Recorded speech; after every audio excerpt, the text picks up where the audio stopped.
Sonneurs de Savoie accueillaient les 360 adhérents de l'association Rhône-Alpes Les Amis de Saint-Jacques-de-Compostelle pour leur assemblée générale ce samedi 24 mars à Cap-Péria. Chaque année, un des 8 départements de la région Rhône-Alpes accueille cette grande association de 2000 adhérents et pour la première fois, les adhérents se réunissent à Annecy-Sénou. L'an dernier, c'était dans la Drôme. Cette année, ça se fait en Haute-Savoie. Et comme voilà, on cherchait une salle, et Madame le maire nous a proposé la salle Cap-Péria.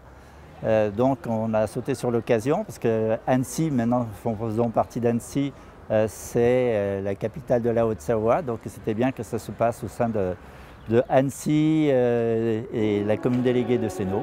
Françoise Camisseau, Madame le maire de Sénou, ville déléguée d'Annecy, est arrivée accompagnée de Christian Monteil, président du conseil départemental.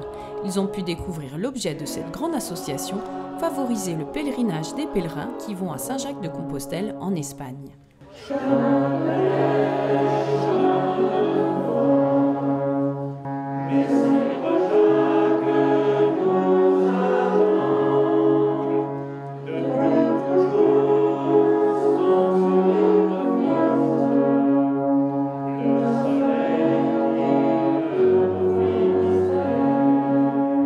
Nous avons plusieurs fonctions ici. Nous avons des gîtes, nous faisons la formation des hospitaliers, on fait le balisage des chemins, c'est-à-dire les personnes qui traversent Rhône-Alpes.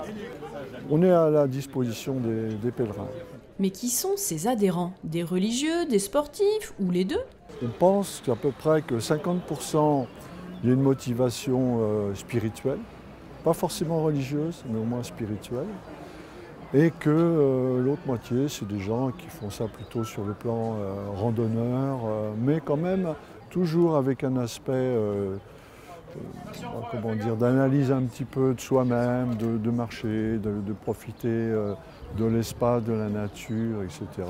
pour se ressourcer un peu dans un certain sens. L'association a également en charge de délivrer un certificat aux randonneurs.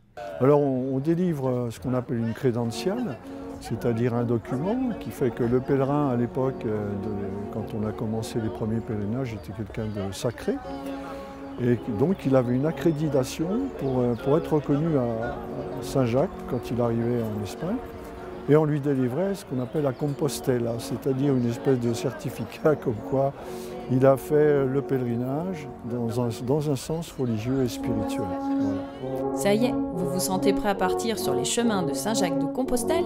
Faites le pas en contactant cette belle association.